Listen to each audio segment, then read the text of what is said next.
ନିଆଁ ଲାଗିଥିଲେ ଭଲ ହେଇଥାନ୍ତା। ରହି ତୋଳି ଯାଇଥାନ୍ତା ତମ ଘର। ରହିଥାନ୍ତୁ କୋଉଠି? ମୋ ରହିବା ଦରକାର ନାହିଁ। ଆଉ କଣ କରିଦେଲ?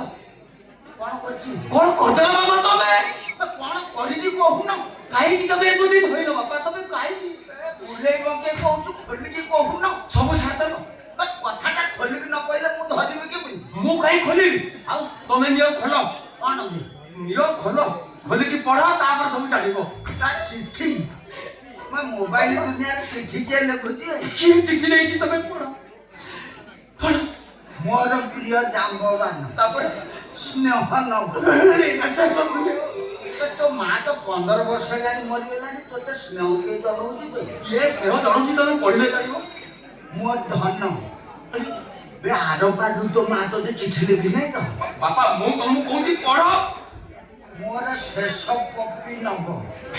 ମୁଁ ଠିକ ଧରିଛି ଇଏ ତୋରି ମା। ଏଇ ଛୁଆଟା ଯେତେବେଳେ ହେଇଥିଲୁ ଅଝଟ କଲାବେଳେ ତୋ ମା ତୋତେ କଣ କହେ? ବାପା ସୁନା ଧନ ଟିକେ ଗୋଟେ ବାପା ମୁଁ ତମକୁ କଣ କହୁଛି ସମ୍ପୂର୍ଣ୍ଣ ପଢ, ତାପରେ ତମେ ଜାଣିବ। ଏମିତି ରହିଥାନ୍ତି, ତାପରେ କେତେ ଆଉ ସହିଥାନ୍ତି? ତାପରେ ବିନା ଚଢିରେ କେତେ ଆଡଜଷ୍ଟ କରିଥାନ୍ତି?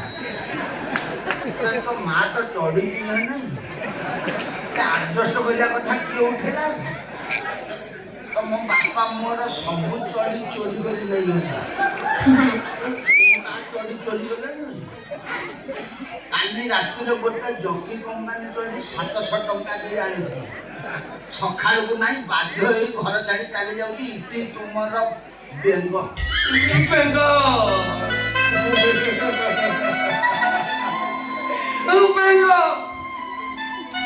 ମାନେ ତୁ କହୁଛୁ ସେ ଝିଅ ଛୁଆର ଚଢି ମୁଁ ଚୋରି କରୁଛି? ମୋର ଆଉ କିଛି କାମ ନାହିଁ, ତା ଚଢି ଚୋରି କରି ପିନ୍ଧି। ନା ବେଙ୍ଗ ଚଢି ତମେ ଚୋରି କରି ପିନ୍ଧିନ, ମୁଁ ବେଙ୍ଗ ଚଢି ପିନ୍ଧିଛି।